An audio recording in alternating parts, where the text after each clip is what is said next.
In this video, I'll show you how to delete your Replit account step by step. The first thing you need to do is move your mouse to the top left corner of the screen and hover over the Replit logo. Click the small arrow next to it, and from the menu, select Account. Once you're on the account page, click on the Billing section. From here, choose Manage Subscription. On this page, you'll see an option to delete your account. Before you continue, it's important to know what this does.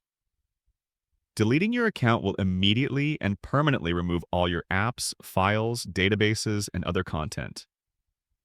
All deployments will be taken offline within 24 hours, and your username will become available for others to claim. This action cannot be undone. If you're sure you want to continue, click on the button that says Request Account Deletion.